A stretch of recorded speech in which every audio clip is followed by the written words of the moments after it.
Hi everyone, my name is Laurie and welcome to today's edition of AFTV Fanzone. Fanzone is the show that gives everybody the opportunity to come on and air their views and have their say. All you got to do is download the app and you can get access to the show. But before I go any further, it's my honour and pleasure to be able to introduce to you my man Frank in the house. How's it going, Laurie? Not too bad, thank you. I'm not too bad, thank you. How are you? Not too bad at all, bro. Not too bad. Looking forward to this one. Should be interesting.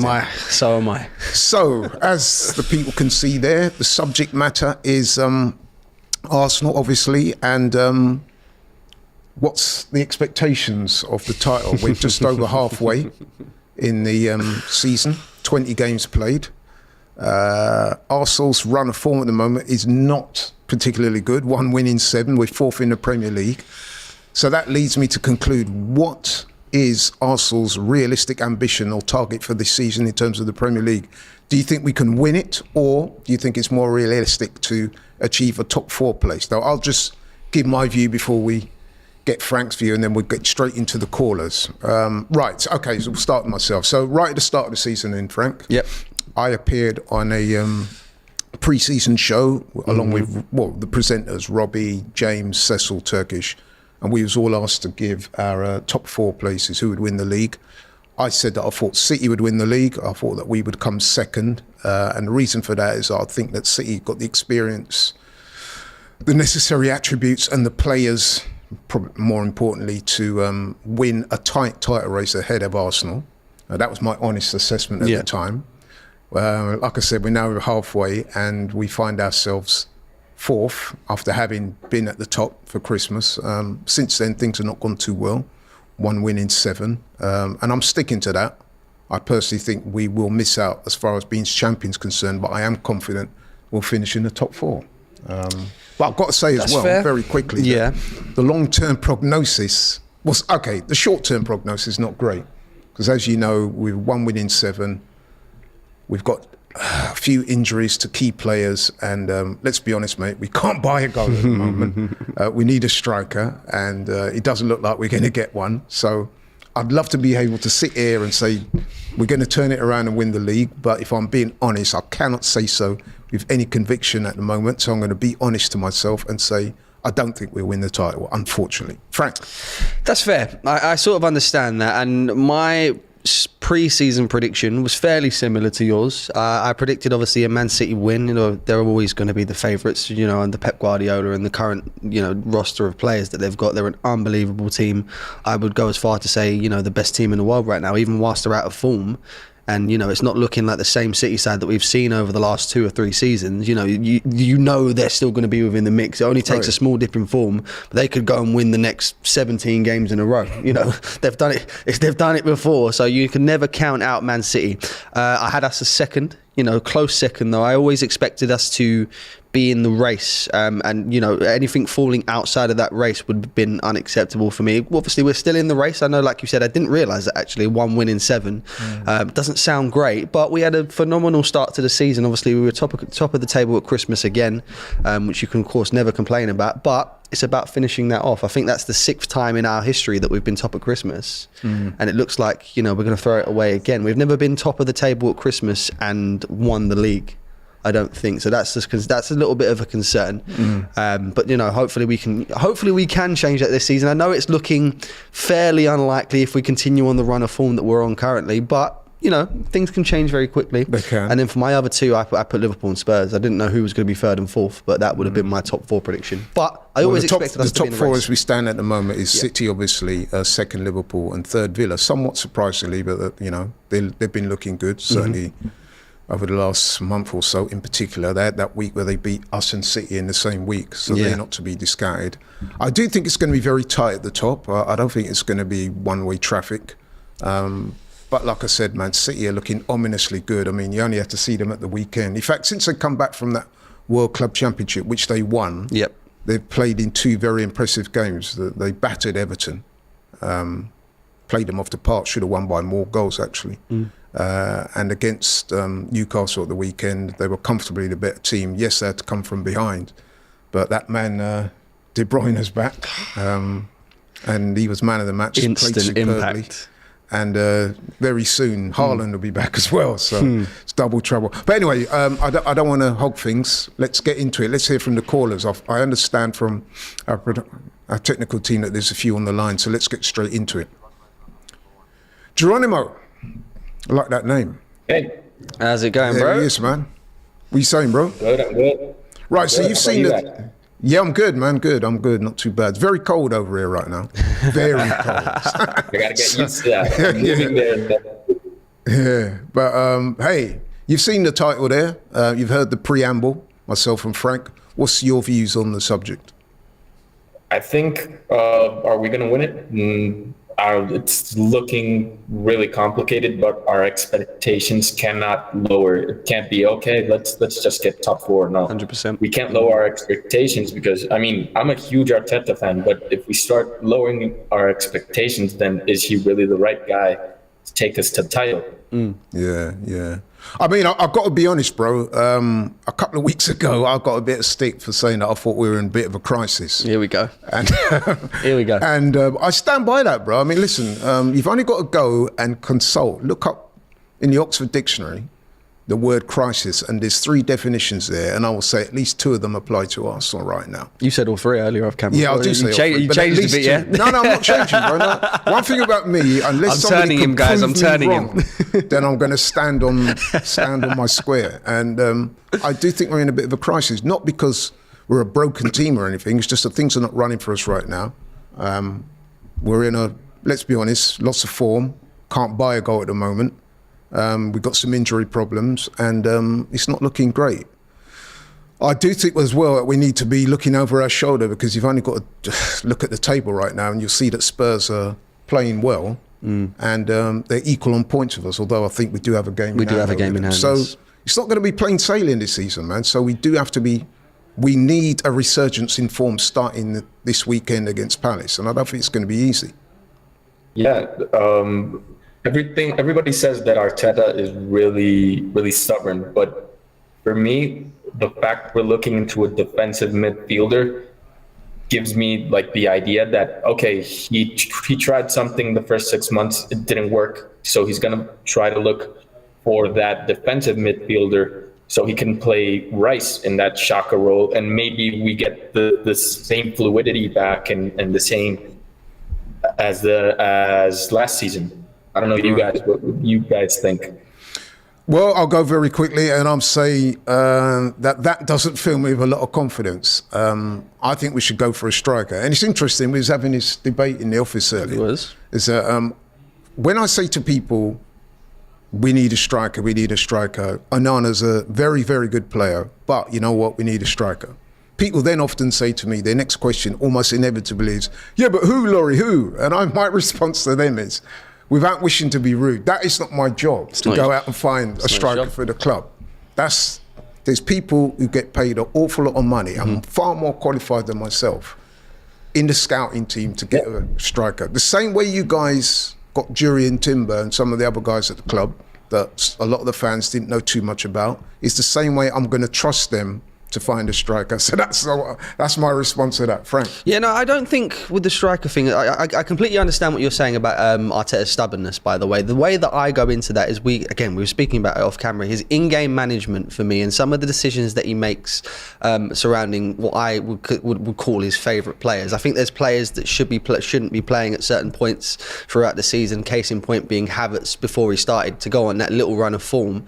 I think by that point, he was the only player to have played in every single game for Arsenal before he scored his first goal, and up to that point there was nothing about his performances that warranted all of that time. And obviously that's just Havertz, but you know, the stubbornness in terms of, you know, starting 11, picking his favourites, but then his in-game management for me is a bit of an issue.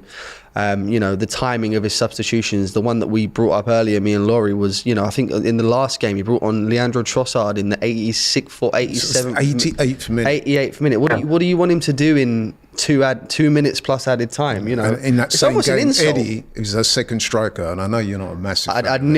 I knew I'd hear his name within the first 10 minutes. No, I'm just making a point. He came on in the 81st minute. Yeah. I mean, come on now.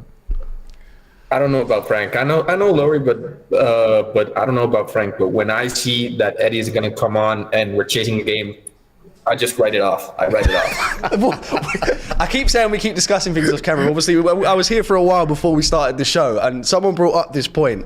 When I see, and I don't To be mean fair, anything, you did say exactly the same thing as Geronimo. The exact same thing as Geronimo. When I see that number for the listen, I've got the number 14 tattooed on my wrist for the likes of Thierry Henry. I would even put Theo Walcott in there as a great number 14 for Arsenal. When I saw Eddie Nketiah get the number 14, it's nothing personally against him. It's just that I don't believe he is of the quality to have deserved that number 14 legendary shirt. So, when I see that board go up and I see number 14, I just go... It doesn't fill you with confidence. But anyway, Geronimo, we've got to move on because we've got a few callers. Yeah, of course, I get it. But listen, just very quickly, one question. You said we may not win the title. Would you accept being in the top four then? Do you think it's, an acceptable target? Forgive me if you've answered that already. I would accept it, but we have to go for the title. We have to go all guns blazing till the end. And very quickly, Champions League, how far do you think we can get there? I actually back us for the Champions League, at least semi-final. I like this. I like that. Oh, I thought you meant win it. Yeah. Interesting. So basically what you're saying is if we finish in the top four and have a decent run in the Champions League, i.e. quarterfinals, semi-finals, you'd be okay with that then for the season? Quarterfinal, no. Semi-final, yeah. Semi-final, yes. Okay, we'll see how that pans out. Listen, bro, thank you very much for your call. Thank and you, we'll speak again soon. Take care. Thank you, guys. Nice one. Eli's on next. How's it going, Eli? Good. How about you guys? I'm all right, man. I'm all right. So you've seen the title. You've heard us talking. You've heard one of the other callers, hopefully. What do you think? I think, honestly, this season might be a bit of a write-off, but not in the sense that we're not going to achieve anything, but more so in the sense of the expectations for the start of the season. We're not going to realize them. I think, winning the title, a cup, I don't really qualify us for favorites for the Champions League when we look at our form so far this season. At the start of the season, sorry, Frank. Yeah, At the start of the season, what was your prediction for Arsenal? Did you think we'd win the title? Or? Yeah, winning the title, and I was actually expecting us to win the FA Cup or the Carabao Cup as well, because it's our first year back in the Champions League, and we have no right to come and say final, semi-final, or quarterfinals. Especially when you think that we got knocked out by Olympiacos, Sporting, Villarreal, and in the past season, it just wasn't realistic for me to put us in the Champions League. I've got to say, I was disappointed with our cup. God. Cup performances this season. Led a lot to be desired. When I say cups, obviously domestic cups, Carabao Cup and FA Cup. I know one of them was to Liverpool, but even so, that was a game that I thought we should have won. We were at home. We were playing an understrength Liverpool side. We needed it more than them, and yet we couldn't get it across the line. So I'm disappointed from that point. Frank, obviously, I noticed that you said obviously about the expectations for Arsenal at the start of the season. I don't think, obviously, you might be one of these guys, and obviously you've got a right to your opinion, of course. I don't think anyone realistically was expecting Arsenal to win the league. Realistically speaking, but obviously you've always got the monster of Man City. They're always going to be the favourites. While Pep Guardiola's there, where they've got the likes of Erling Haaland and Kevin De Bruyne, who can produce magic after not playing for months and come back and look like he's not missed a minute. I think they're always realistically going to be the favourites for the title. My expectation for Arsenal was to challenge right up until the last few weeks of the season. Obviously, I like I said, I predicted us to finish second, but that was an ambitious second in the fact that I thought we should be taking, with the squad that we've got and with if minus the run of form that we've gone through recently, I expected us to be taking Man City right to the end, and as a minimum, I expected the title challenge and a trophy. Now, whatever that trophy might have been, FA Cup, Carabao Cup, Champions League. The fact that we've been knocked out of the domestic competitions as early as we have has made it a lot harder for us to achieve those expectations, because the only cup that we can win outside of the league is the Champions League. And like you said, we're not favourites for the Champions League. I still expect us, and this is a minimum expectation for me, having been knocked out of the cups, semi-final at least.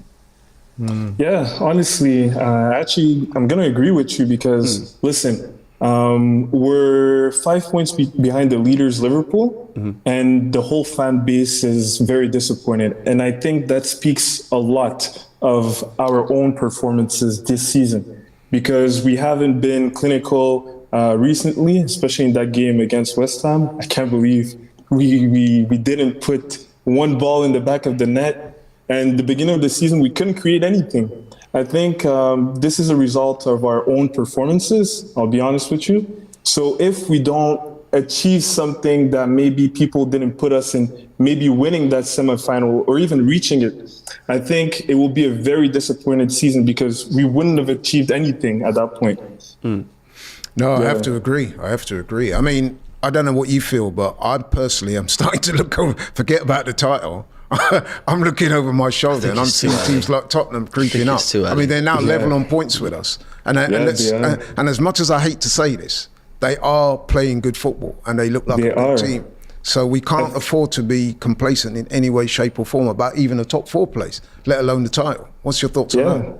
No, I 100% agree with you, Laurie. I think this season, when we think back of last season, I'll be honest with you, like the big factor was Granit Xhaka. You know, when you look back at the beginning of the last season, we had guys like Turkish. I love you, Turkish, but you know, we had guys like Turkish. You know, speaking, we should improve on Xhaka, and we're speaking about guys like Yuri Tielemans, who went to Villa. And now a year later, the whole fan base was saying, "Oh no, we should keep him." You know, so we're a bit fickle in that point, and I think we didn't realize how important Granit Xhaka was to our play. Because you don't know what you've got until it's gone. Exactly. We're very right side heavy in our build-up because of Odegaard and Saka, right? When Xhaka, I was reading the stats the other day on Twitter, and I couldn't believe it, but Xhaka is actually one of the best ball progressors in Europe, and I think he ranked in the top 3 for the past 3 months since October. So we had one of the best ball progressors in Europe. And now we have Kai Havertz, who, nothing against the guy.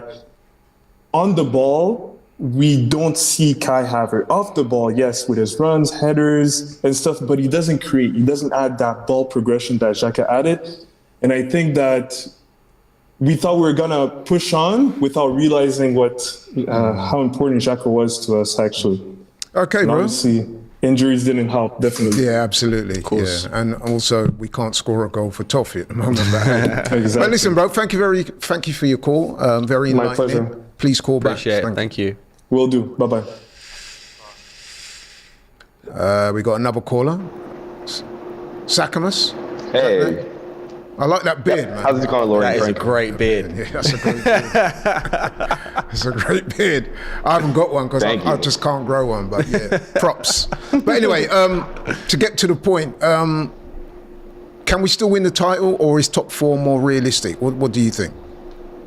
At this point, it's tough to win the title because just where we are, being 4th place, it was good being top after Christmas, but being in 4th place now is kind of tough, just because of how not random the Premier League is. When you play each team home and away, it's not very random, and the best teams filter themselves out.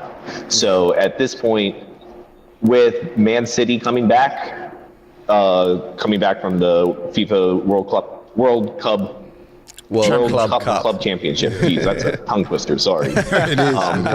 Coming back with Kevin De Bruyne looking fantastic in his 2 appearances so far. Like, they are just the monsters on the rise again, and it's easy for everyone else to be kind of dreadful of that inevitability. So City's playing well. I don't think it's going to be tough for us to win. But it's not impossible, because how I feel so far is we've had a lot of key injuries. The last caller was talking about the progressive passes with Xhaka. We had a lot of progressive passes going upfield through Thomas Partey too. And without him, it's a lot tougher. I'm also a big fan of Jurrien Timber. I think he was going to be the wild card that was going to unlock our defense and help Mikel really play how he wants to play, how he wants his team to play. But yeah, so with that was very 18 games left, playing home and away, basically everyone else who we haven't played yet in the first half of the season, it's an uphill battle. But with the injuries and how we've played kind of poorly with terms of not being able to make any shots go in the basket or in the net, but it's also to the point of how much worse could it get from here? Yeah. Like, we have very skilled players. The tactics are working, even if it's not working out how we want them to, because you don't get those shots on goal without having the tactics being played right in the first place. Yeah, actually, that kind of brings me nicely onto a question that I was going to ask you. So you've segued onto that nicely. Well done. And that was the manager. In this break, I've seen a lot of speculation and conjecture about the manager. A lot of people, not myself necessarily, but a few people are wondering whether he's up to the job of turning this around. I just want to get your opinion on the manager, and do you think he's capable of turning it around so that we can go on and win the title this season? Yeah, sure. So I'm pretty new at being a football fan and Arsenal fan in general. Right. So I don't have this huge breadth of history that a lot of other people have. That's right. But in my experience in watching other sports, it's very rare to have a coach or a manager to have the love and respect of his players the way that Mikel Arteta has. And when you combine that dog willing to fight, that the players are willing to fight for the manager, and you have him making good tactical calls and plays and stuff, that the doors are open and the possibilities are endless on where we can go. Like, it's tough right now. But you're confident just because you can turn it around. like, it's a shame that we had our worst week the week before the Christmas break or the winter break, because now we have all this time to sit and talk about how our poor performances have been. But honestly, I don't think our performances have been super great this season. We haven't had any consistent plays, like 2 or 3 matches where we've been really strong. We've had some matches where we played really well, and we've had streaks during those matches, but there hasn't been from first whistle to second whistle, for a couple matches where we've just been playing out of the water, which is something I think we can do, and I think it's something that Mikel can unlock in these players. It's just waiting for the opportunity to arise. And with all these games still left to play, there's still a lot that can happen. Okay, it's good to see you got the confidence in the manager. Thank you, bro. Great call. Yeah. Please call back soon. Yeah, definitely. Thanks, guys. Yeah. So, Frank, what did you think? Do you know what? The way he summed it up there, in terms of his predictions for the remainder of the season, and in terms of us winning the Premier League, I think the words he used was, unlikely but not impossible, and that's how I feel at the moment. Obviously, I know you're in the boat of, we're in a crisis, and while I say you keep bringing it up, I know what you're trying to do to me. Yeah, no. But let me land. Hang on. So while I don't believe we are there yet, and that's of my opinion, I don't think we've reached crisis point yet. Yeah. I think we're very, very close. If we take a look at this here, I've looked at our remaining games in the Premier League, and realistically speaking, if we're going to stay in this title race, I believe we can drop a maximum of 10 points for the remainder of the season. Wow. Because it's only because I don't feel that the league is as strong as it has been over the last few years. Obviously, you look at Man City, So you think we can lose 3 more games? No, I'm not saying we can. I'm saying a maximum. And when I say that, I mean that's 2 loses and 2 draws. That's the 10 points that I'm speaking about. And when you look at the games that we've still got, no, because you lose 3 points for a draw. You lose 3 points for a loss. I see what you mean. Yeah, the other 2 you would have dropped 2 So points. that's what I'm saying. So I've realistically a maximum of 10 points, and that's at the very worst case scenario. Yeah. Look at the games that we've got left. We've got Liverpool at home, Newcastle at home, Chelsea at home, which potentially shouldn't be in this list, but you never know what Chelsea's going to turn up. They have picked up in form, and they played very well against us at Stamford Bridge. Man City away, Brighton away, Spurs away, and then we've got to go away to Old Trafford. I think it's going to be very hard to, you know, There must be a few more games than that. No, there's more games in there. okay. I'm not saying that's all of our games left. Yeah. This is what I would consider the harder fixtures. Oh, I see, right. Yeah. So I look at that, and I think it's going to be very, very hard to pick up maximum points from these games. And when I say we can only afford to drop 10 points, I reckon we're really going to be, you know, struggling to pick up the points that we need to do here. And it makes me sad, the fact that I've had to say that, because we was on such a good run of form before Christmas. And then all of a sudden, like you said, 1 win out of 7.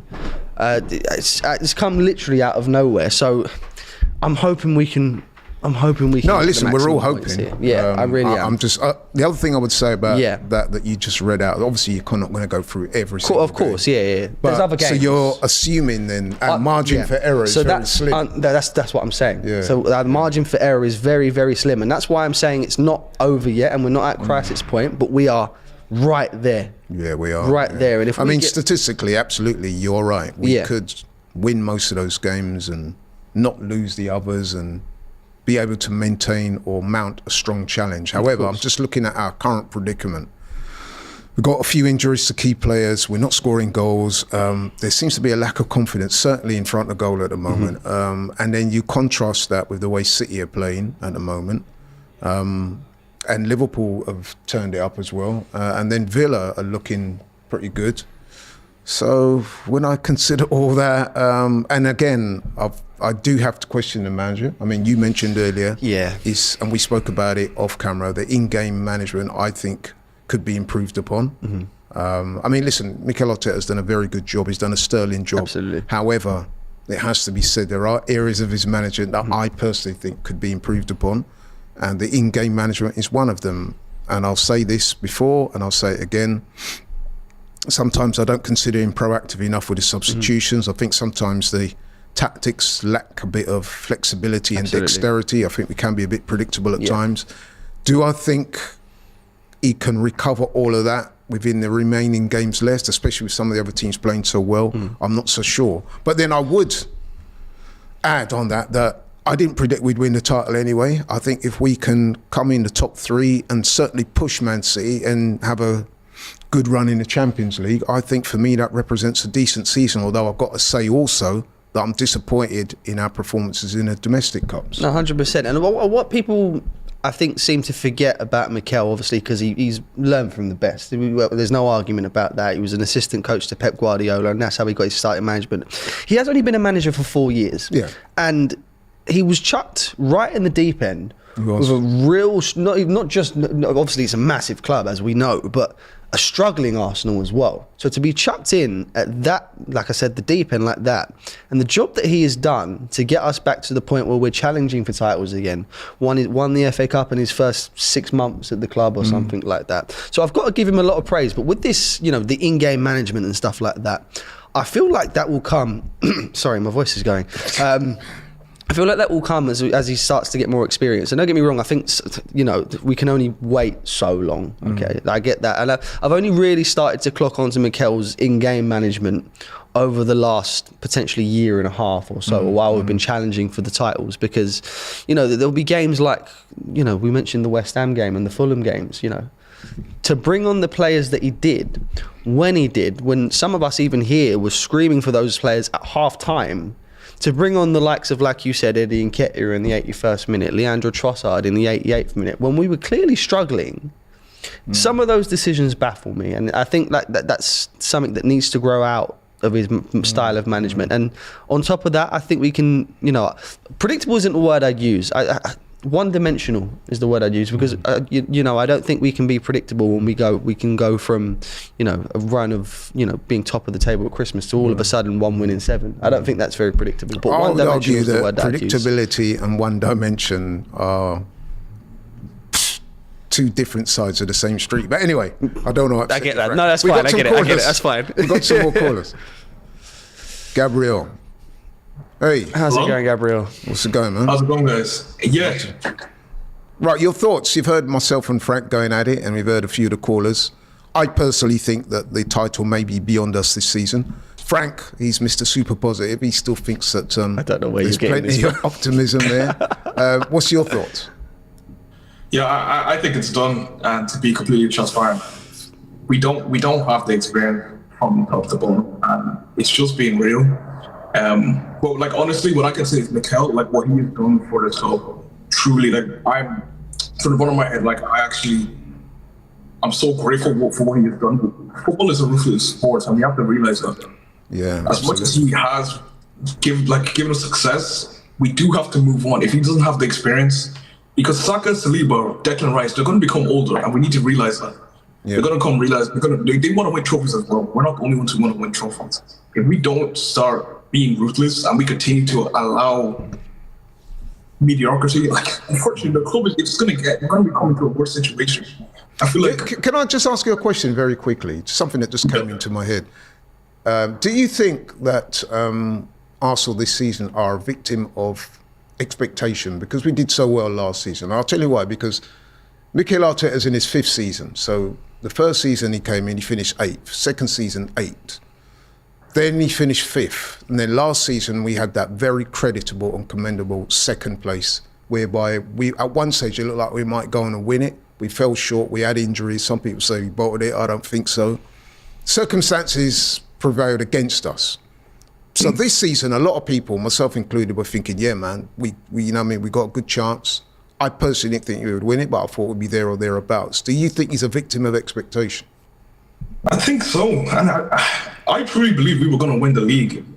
For me, it was the Havertz signing. Like, I don't understand why we paid the money for Havertz. I don't understand it.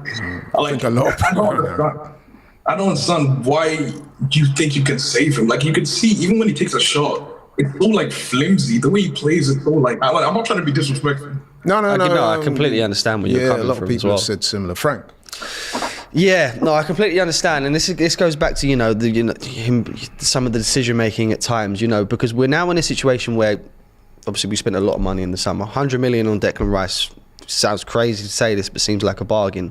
35 or 40 odd million on Yuri Timber. Obviously, we need to wait. That was unlucky because that's unlucky. That's not his fault. We need to wait and see how that goes. Obviously, he looked fantastic in the preseason and stuff like that, but we only got 60 odd minutes of him. And I don't even think it was that. So we'll see how that goes. I think he's available for selection again in March. So speedy recovery to Yuri Timber, and then that's already 130 million. And then out of nowhere, 65 million pounds on Kai Havertz. Now, if you look at the players that we were in for at the time, the likes of, what's his name at West Ham, Kudus. I think we was going for that Alvarez as well. We were going for players that would have cost a lot less money and provided a lot more to the team. And not just that, but we're now in a situation where we need a striker, right? And we haven't got the money due to the financial fair play issues that come with spending so much money in the transfer window. And we're in a situation where the strikers that we potentially need, we're looking at Osimhen, 130 odd million pounds, Ivan Toney, 100 million pounds. Now, I put Ollie Watkins in there, it's probably around 100 million pounds as well. Because of the financial decisions that were made with the likes of Kai Havertz, we're now in a situation where we can't plug a hole correctly in the way that we need to do so. So I completely understand where you're coming from with the Kai Havertz point. And just one question before we have to let our caller go, because we've got a few other callers lined up. Very quickly, tell us where you think we'll finish in the league and the Champions League. For some reason, I feel like we're going to do better in the Champions League. In the Premier League, I'm just not feeling it. I'm not feeling the Premier League. Will we get top 4, yes or no? Yes, I think we will get 3rd. And Champions League? I think semi-final. My final question to you, and very quickly, will that represent success for you or failure this season? In the Premier League, for me, it's failure. Right. Especially if we lost to Man City, right? I'd be like, okay, that's understandable. They're insane. They're too good. But if it's to Liverpool, I'd be a bit more disappointed. Yeah, I see. If that makes sense. But if Man City won it and we came second, I'll take that. Yeah. Okay. But if we... No, Karen, just very quickly. Yeah, so if we played like Real Madrid and we lost in the semi-final, I'd be like, yes, that's acceptable. It's understandable. Okay, well said, bro. Thank you very much. Must call back. Thank you. Take care. Cheers.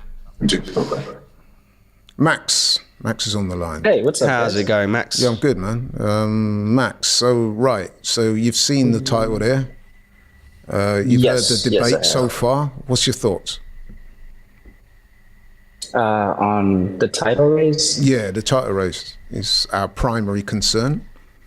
Do you think we can we win are it? in the title race. Oh, 100% we can. Okay. Oh, that's good. At last we got somebody who thinks we can still win. Why do you think that? Why? Well, I've just seen the way that we've been playing. And I refuse to believe that our players are going to let the second half of that season be just like the first one. So you're thinking it's more of an aberration or a blip rather than any long-term failings?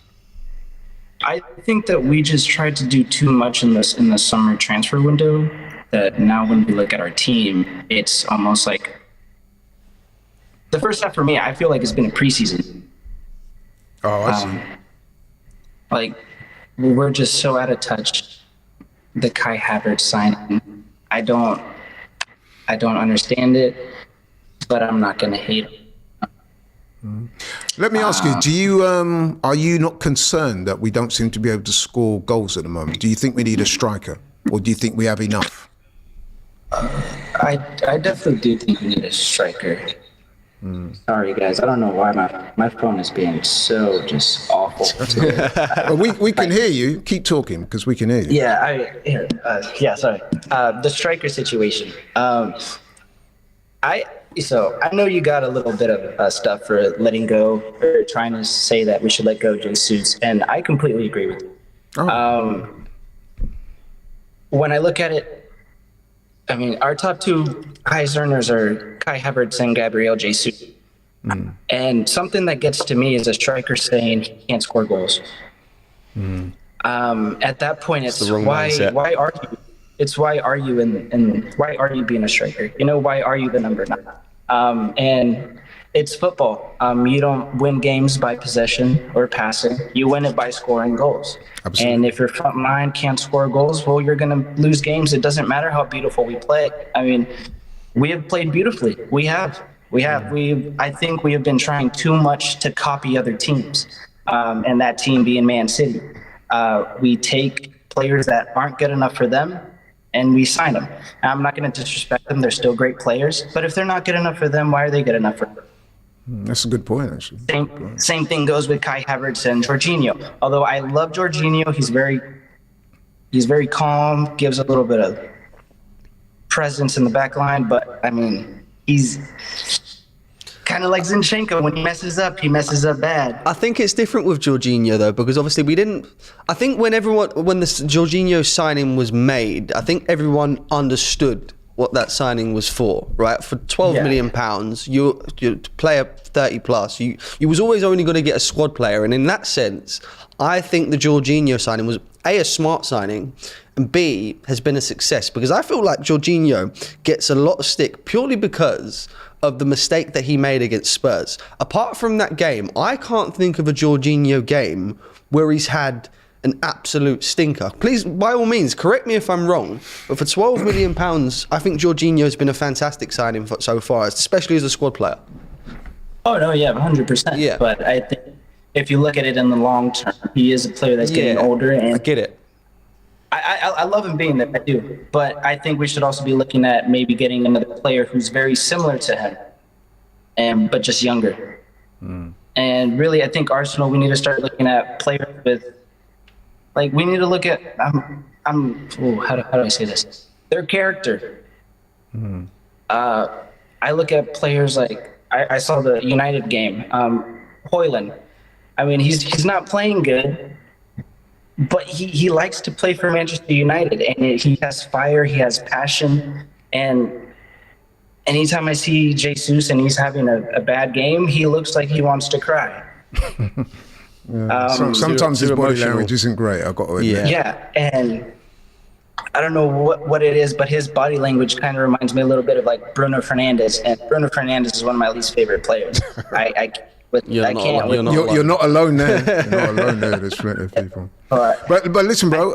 I don't wish to cut you off. I know it sounds a bit abrupt, but we do have some other callers, and we've only got limited time frames. So, but listen, man, I do agree with a lot. So do I. With a lot of what you said. Thank you very much. Yeah.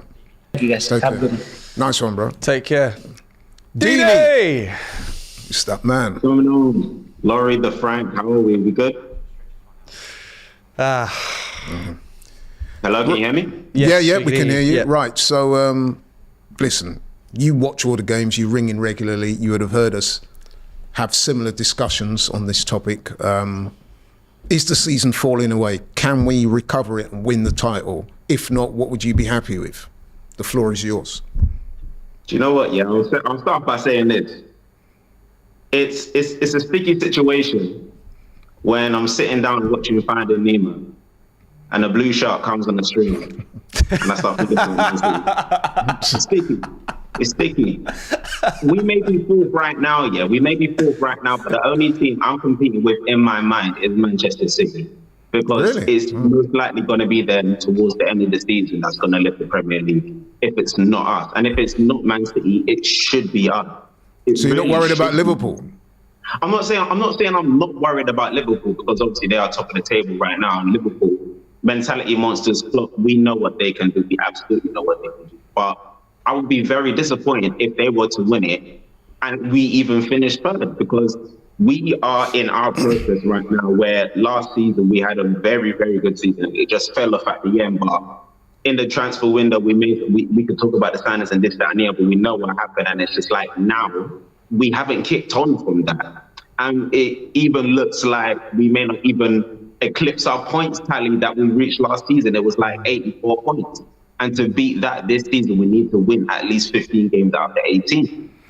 I'm going to ask you very quickly. I'm going to ask you a question that I asked one of the previous callers. Do you think we've been a victim of our success last season? So that's raised expectations to levels that we're struggling to cope with this season. You could say yes and no. I would say yes on the fact that obviously it's a very young squad. A lot of these players haven't been in this situation before. They don't have the experience. There's only a few winners in the squad, but even though we have a few winners in the squad, they weren't the main parts of the winning team, if that makes sense. Like Zinchenko, Kai, Jorginho. But the reason why I would say no is because these players want to be paid for this expectation. They say at the start of the season, that's fair. Even Declan Rice, when he comes into the club, he said he's here to win the Premier League and the Champions League. So if you want to come out and say that, we've got to deliver. Now on Declan Rice, he has actually been delivering. It's the other players, it's majority of the other players that haven't been delivering, that have been here. Saka and Martinelli haven't been delivering this season for whatever reason. But even though the team hasn't been performing as well as they should have been, we are still in an unlikely but not an impossible situation. So now we are in a January transfer window where funds are tight. But White Yardie said it on Bias Premier League earlier, and talking about it's not that we've been linked, but there is an option to potentially get Benzema on loan if Arsenal were to explore that. Now, even just a Benzema-type player coming into the squad, players that won numerous Champions League, numerous Liga titles, that just, even if he's not going to play like majority of the game, someone in that squad just to lift the spirit, and that brings something more out of the younger players as well. That can help to push you to a league title. So my question is, and I was thinking before I even came on that it will be interesting to ask this question after the January transfer window if we sign striker or not as well, because that could play a part as well. So I don't know. It's tough. It's tough when I'm not confident about my team. I don't like it. I don't like not being confident about Arsenal. Do you know what I mean? You want to stick out your chest. I don't like other people. No, I'm the same, bro. I'm the same. Right. Although I do have to underpin it by saying I didn't think we would win the title at the start of the season.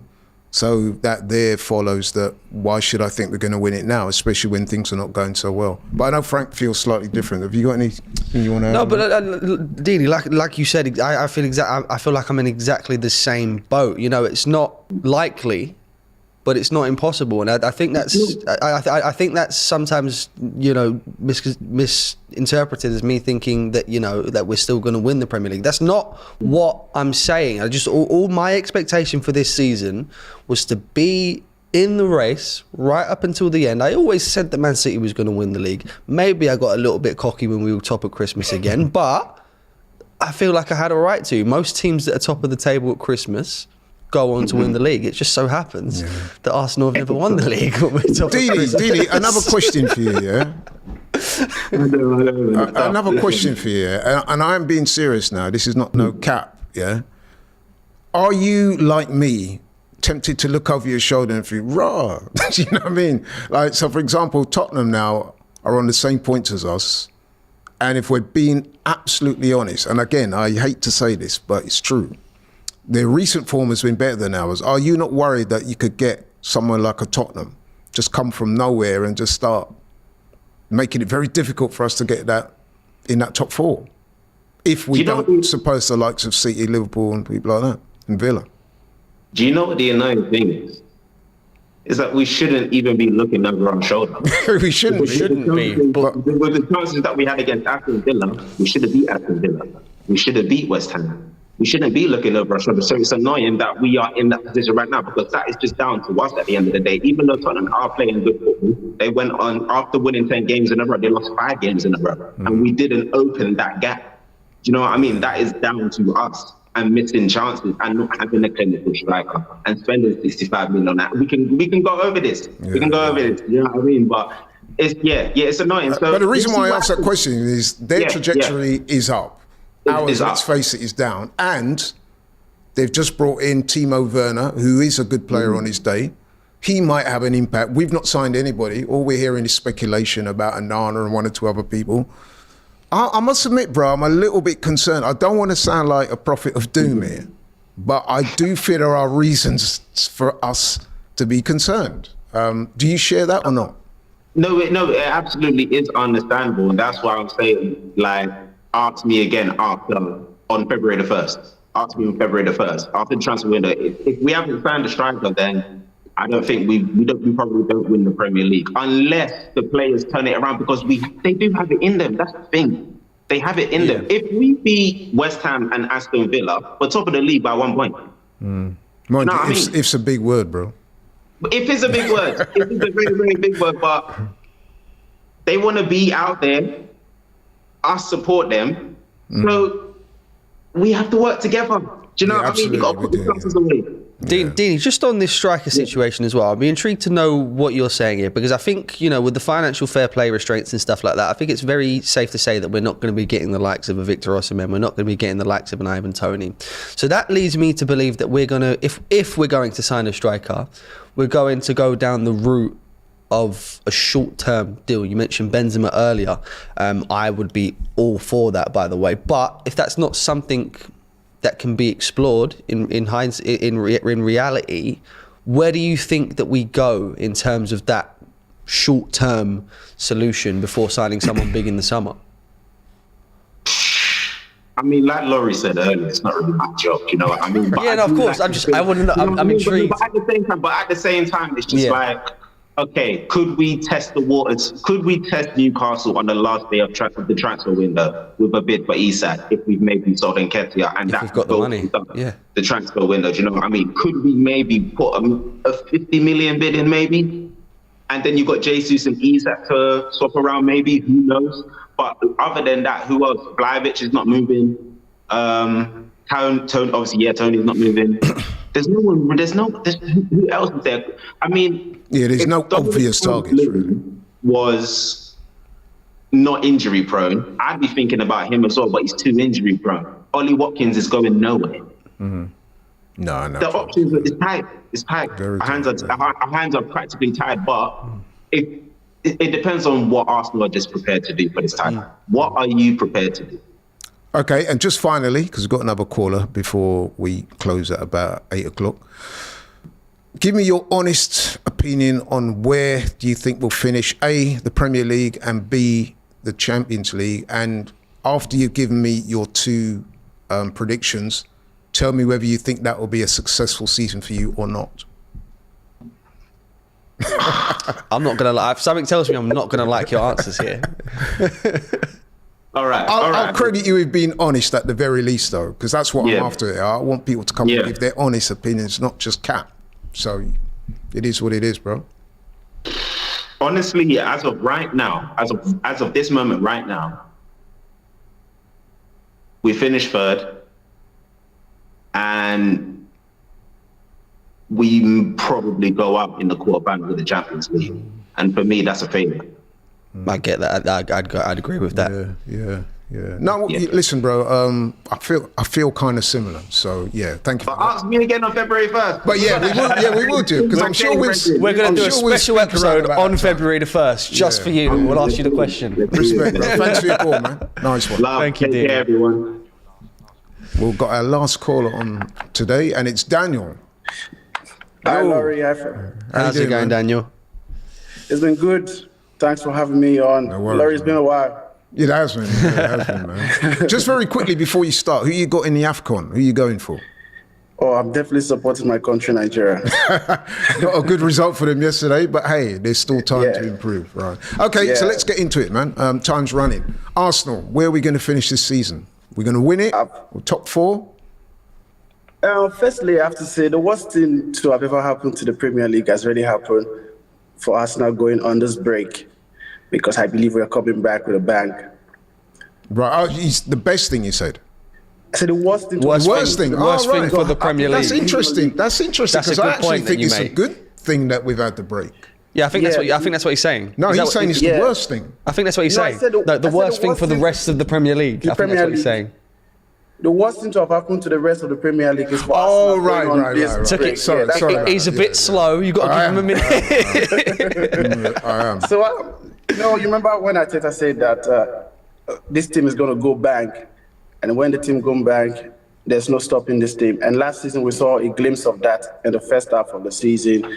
And I think we are seeing a repeat, but in an opposite way for me. I believe we are seeing the second half of the season. We are playing it in the first half of this season. And the first half of last season is what we're going to have in the second half of the season. Exactly this. I've been saying this for ages. I like your positivity, I must say. Yeah, I'm very, very positive about our season, because the return of Thomas Partey is something we shouldn't overlook. Because last season we had very formidable midfield with Granit Xhaka and Thomas Partey. But this season we are playing a new formation with Kai Havertz and Declan Rice. It's a new midfield. And what I was taught in the academy is the importance of having a stable midfielders. And we have not had it this season with Kai Havertz and Declan Rice being new and Odegaard sometimes not playing at his best. So the thing with that, though, is can we trust Partey to stay fit for the rest of the season, though? I don't think we can. Yeah, I think we can, because we have a minimum of 20 games to play for the rest of the season. A minimum. It's a long time, That's half a season. Yeah, last season Partey was played about 30 games for Arsenal last season. Take a look. And this season he hasn't played, I think, up to like 4 or 5 matches. So in coming back from this injury, and Arsenal are actually giving him an extended time to really get back to full fitness. And I believe the second half of the season we're going back. I mean, he's a phenomenal player, but, he does unfortunately get injured a lot. So what about further up the pitch? Are you not concerned, as I am, and Frank is, that we can't seem to score goals at the moment? Yeah, we can't seem to score goals. It's not the fault of the formation or the fault of the coach. It's just the fault of the players not taking their chances, and that happens with players. Sometimes they miss the clearest chances to score goals. But I believe the more we play, same way we've been playing, and we get the first goal, we're going back. And Crystal Palace, I think, as a sacrificial lamb. Let's hope so. Okay, then, let me ask you another question then. So there are a number of players who excelled last season, namely the likes of Saka, Martinelli, Odegaard, and there was 1 or 2 others as well. Now, I think it's fair to say that those 3 aforementioned players are not enjoying their best season. I mean, Saka's posting good numbers, but I think aesthetically we can all see that he's not at the level he was last season. Martinelli's definitely not at the level he was last season. Odegaard, again, not at the level he was last season. Do you think those guys realistically can turn it around in the second half of the season? I think so, because if I have to go by my narratives on what I think the season is going to play, how the season is going to play out.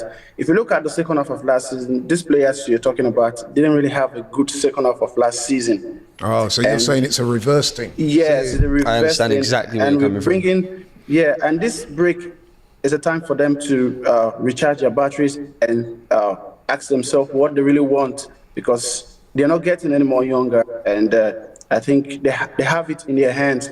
And being 5 points behind Liverpool is something for me. I think it's not really that difficult for us to overturn, because Manchester City have done it before, and Arsenal are kind of playing kind of taking a blueprint for Manchester City and how we tend to play and how we tend to come back. And Arteta has actually learned from Pep Guardiola, and I believe we're coming back this season, the second half of the season. I must admit, I do like your positivity. I like it. But what about Man City, though? Are you not concerned at the way they've looked in a lot? I mean, when I say concerned, I mean, as an Arsenal fan, I'm looking at that and I'm thinking, these men, honestly, at the moment, they're looking like on another level. What do you think to that?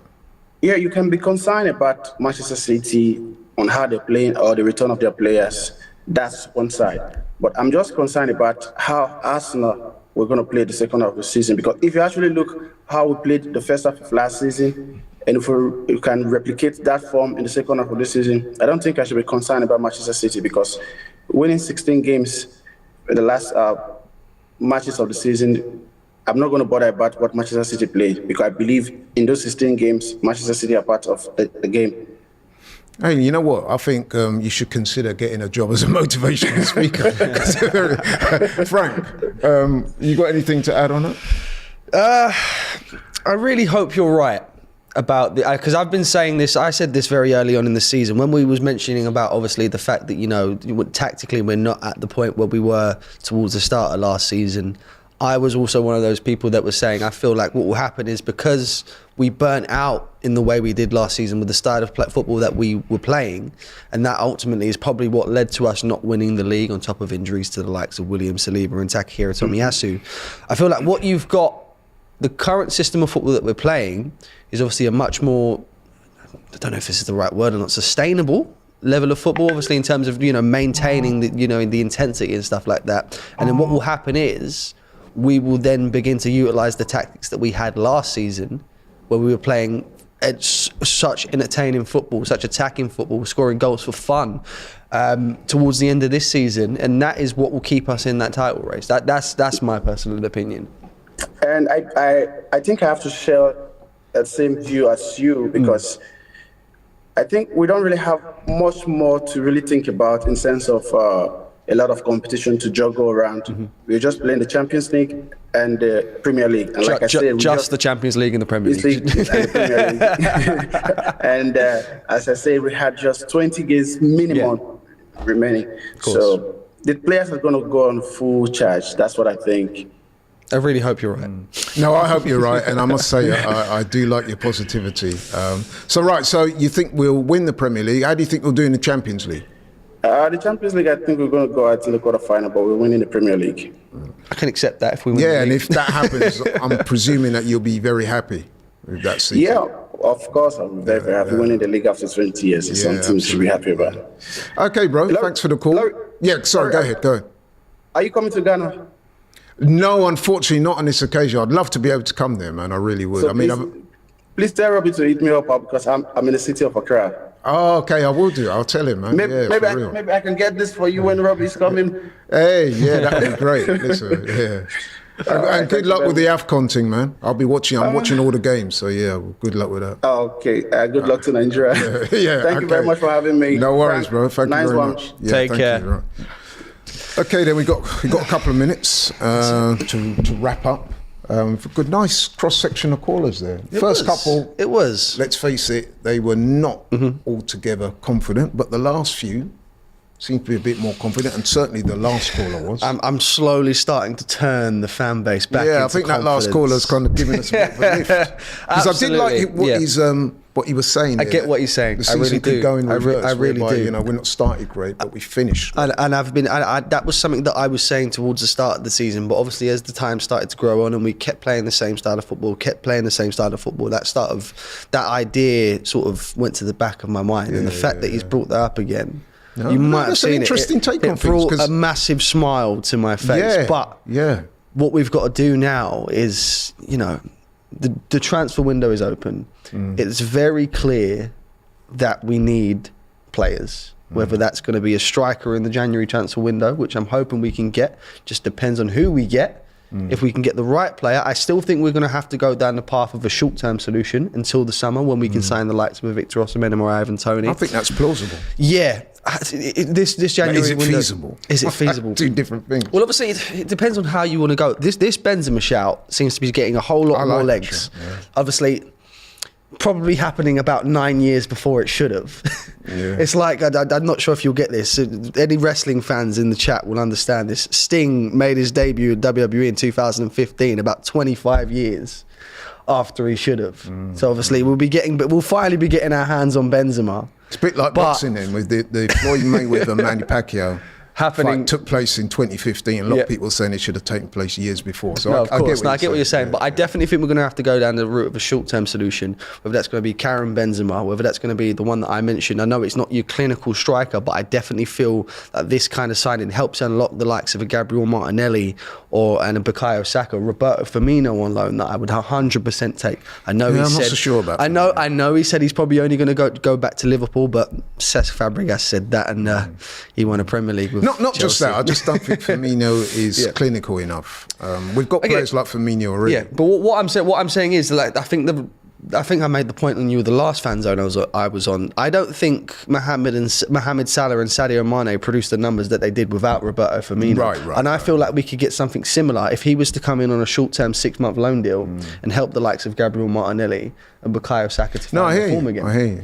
Because the alternative view is that you don't necessarily need a clinical striker. Of course. If the other players, forwards, attackers, are weighing in, or even midfielders, or even defenders, are weighing in with goals. Absolutely. And on that same point, we mentioned the Paulo Dybala one, which I'm really a massive fan of. 13 million euros. It's, even if it goes wrong, it's 10 million pounds. Like, it's not the end of the world. And obviously everyone understands it's a short-term solution. I like the way you're thinking outside the box. Yeah. Well, we have to, because lateral thinking. The ones that we want are not going to be affordable in the January transfer window. So if we go down this route of short-term solution, with plugging a hole, and then in the summer we can get what we really want. Just a little bit of a left field one as well. No, you know what? I'm all for that, bro. Especially if it can bring us what we want. I'm going to give you some stats, and you've got to tell me who the player is. Right. Okay. 24 appearances in all competitions this season. Yeah. 11 goals, 7 assists. That league, that would be in the Serie A, the Champions League, and the Italian Cup. Who do you think that is? As a short-term solution. You kind of caught me there. Tell me, because we're running out of time. Olivier Giroud. Wow. I know he's 37. I get it. And I know it's a very left field option, but he's a target man. We've been screaming out for a target man. If the option to, potentially sign Olivier Giroud on a 6-month loan deal pops up, we need a striker. He's still scoring goals. I'm going to leave it at that. Interesting. I'm going to leave it at that. Maybe a topic for another day, but yeah, nonetheless. Right, listen, Frank, we got to close things up now. It's been a very interesting debate, some great calls, and of course you've made your contributions, which are very good and informative as usual. But listen, thanks very much everybody for the guys who called in, people watching, people in the comments. It's been really, really interesting, and we're grateful. And keep it locked and loaded on AFTV, your one-stop shop for Arsenal content. And myself and Frank are out. Speak to you guys soon. Take care.